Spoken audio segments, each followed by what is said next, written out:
Hello আমার দুষ্টু মিষ্টি সোনামণিরা, বাংলার প্রাথমিক শিক্ষা প্রাঙ্গণে তোমাদের সকলকে স্বাগতম।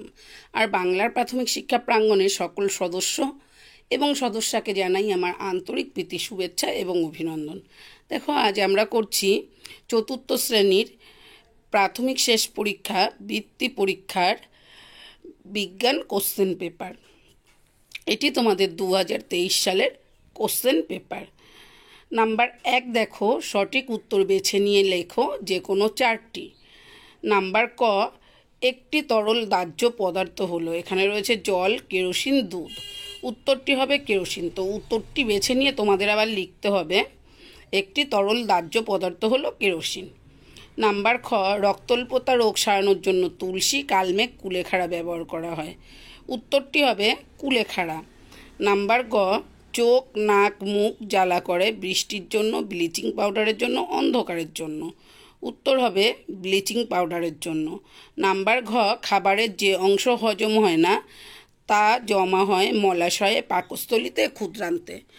উত্তরটি হবে মলাশয়ে। নাম্বার উমো, তুলো পাওয়া যায় পলাশ, পাইন, শিমুল থেকে।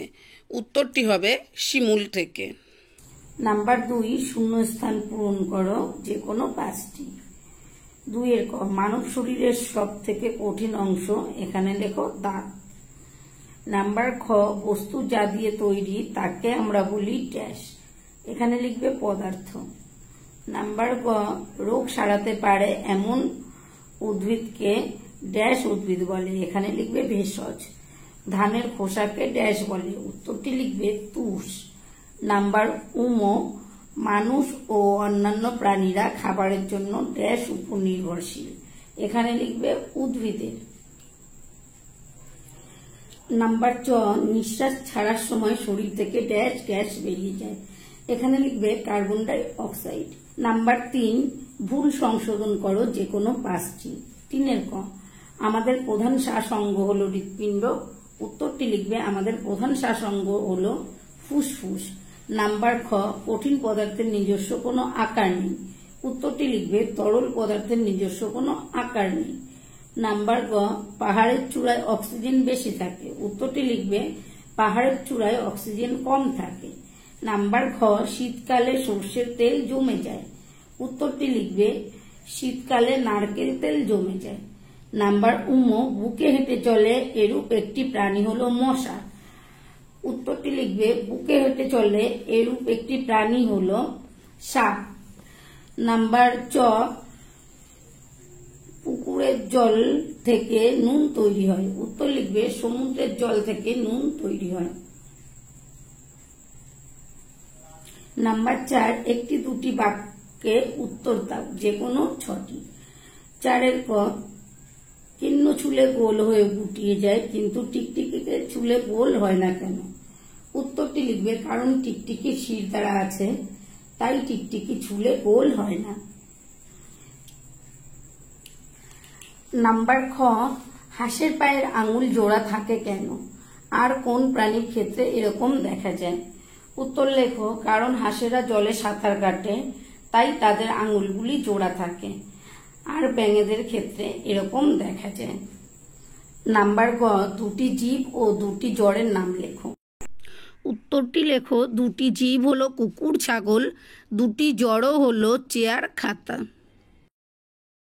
নাম্বার খ, ফুল ও ফল হয় না এমন দুটি গাছের নাম লেখো। উত্তরটি লেখো ফুল ও ফল হয় না এমন দুটি গাছের নাম হলো ব্যাঙের ছাতা ও শ্যাওলা। নাম্বার উমো, বর্জ্য পদার্থ কাকে বলে? দুটি উদাহরণ দাও। উত্তর লেখো যে জিনিসগুলি ফেলে দেয়া হয় বা বর্জন করা হয় তাকে বর্জ্য পদার্থ বলে, যেমন কাগজ, আনাজের খোসা ইত্যাদি। নাম্বার চ, পদার্থের কয়টি অবস্থা ও কি কি? উত্তরটি লিখবে পদার্থের 3টি অবস্থা, কঠিন, তরল ও গ্যাসীয়। নাম্বার 6, সুষম আহার খাওয়া উচিত কেন? উত্তরটি লিখবে সুষম খাবার খেলে শরীরের শক্তির চাহিদা মেটে, সঠিক বৃদ্ধি হয় এবং রোগ প্রতিরোধ করার ক্ষমতা গড়ে ওঠে, তাই সুষম আহার খাওয়া উচিত। নাম্বার 5, 2টি বা 3টি বাক্যে উত্তর দাও যে কোনো 4টি। 5-এর ক, কি কারণে বাঘের সংখ্যা কমে যাচ্ছে? উত্তর লেখো, নানা কারণে বাঘের সংখ্যা কমে যাচ্ছে। যেমন নাম্বার 1-এ লেখো, মানুষ জঙ্গল সাফ করে দিচ্ছে। নাম্বার 2, চোরা শিকারীরা বাঘ মারছে। নাম্বার 3, জঙ্গলে বাঘের খাবার হরিণ, শুয়োর ইত্যাদি মেরে ফেলছে। 5-এর খ, বাতাসের 3টি উপাদানের নাম লেখো। উত্তরটি লেখো, বাতাসের 3টি উপাদানের নাম হলো oxygen, carbon die oxide, nitrogen. Number গ, ফুসফুস ভালো রাখার জন্য কি করা দরকার? উত্তরটি লেখো, ফুসফুস ভালো রাখার জন্য নিম্নলিখিত কাজগুলি করা দরকার। নাম্বার 1, নিয়মিত শ্বাসের ব্যায়াম। নাম্বার 2, মুক্ত বাতাসে ছুটোছুটি বা খেলাধুলা করা।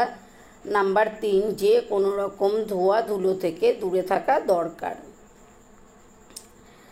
নাম্বার ঘ, শীতকালে ভিজে জামা কাপড় তাড়াতাড়ি শুকায় অথচ বর্ষাকালে দেরি হয় কেন?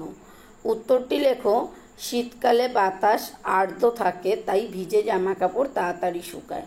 অপরদিকে বর্ষাকালে বাতাসে জলীয় বাষ্পের পরিমাণ বেশি থাকে তাই জামা কাপড় দেরিতে শুকায়। নাম্বার উম, পাখি ও প্রজাপতির মধ্যে একটি মিল ও একটি অমিল লেখো। উত্তরটি লেখো, মিল, পাখি ও প্রজাপতি উভয়ে উড়তে পারে। অমিল, প্রজাপতির সুর আছে, পাখির সুর নেই। নাম্বার 6, অল্প কথায় উত্তর দাও যে কোনো 3টি। 6-এর ক, খাবার হজম করতে লালাগ্রন্থি কীভাবে সাহায্য করে? উত্তরটি লেখো, আমাদের মুখের আশেপাশে থাকে কয়েকটি লালাগ্রন্থি। এই লালাগ্রন্থি থেকে বের হয় লালারস। লালারসে থাকে হজমের রস, তাতে খাবার হজম হয়। হজম করানো ছাড়াও লালারস খাবারকে দলা পাকিয়ে দেয়। নাম্বার খ, মেঘ কীভাবে তৈরি হয়? উত্তরটি লেখো, সূর্যের তাপে নদী, সমুদ্র, পুকুর থেকে জল বাষ্প হয়। সেই বাষ্প বাতাসে ধূলিকণার সঙ্গে মিশে উপরে উঠে যায় এবং ঠান্ডা হয়। ঠান্ডা হতে হতে একসময় জলীয় বাষ্প ছোট ছোট জলের ফোঁটার সৃষ্টি করে। এই জলের ফোঁটা দিয়েই মেঘ তৈরি হয়। নাম্বার গ, গ্যাসের ভরা আছে তা কিভাবে বুঝতে পারা যায়? উত্তরটি লেখো, বাড়িতে যে রান্নার গ্যাস আসে তার সিলিন্ডার প্রথমে খুব ভারী হয়, কিন্তু রান্নার সময়ে গ্যাস আগুনে পুড়ে যায়। ফলে সিলিন্ডারের গ্যাস কমতে থাকে ও সিলিন্ডার হালকা হতে থাকে। এ থেকেই বোঝা যায় যে গ্যাসের ভর আছে। নাম্বার ঘ, মুখে কয় ধরনের দাঁত থাকে? দাঁত খারাপ হয় কিভাবে? উত্তরটি লেখো, মুখে 4 ধরনের দাঁত থাকে। দাঁতের ফাঁকে ফাঁকে খাবার আটকে থাকলে তাতে এমন সব জীব বাসা বাঁধে যেগুলিকে চোখে দেখা যায় না। এই জীবেরাই দাঁত খারাপ করে দেয়। আমার এই ভিডিওটি যদি তোমাদের ভালো লেগে থাকে বা তোমরা যদি মনে করো আমার এই ভিডিও দ্বারা তোমরা সামান্যতম উপকৃত হয়েছো, তবে অনুগ্রহ করে চ্যানেলটি সাবস্ক্রাইব করে চ্যানেলটিকে এগিয়ে নিয়ে যেতে সাহায্য করো।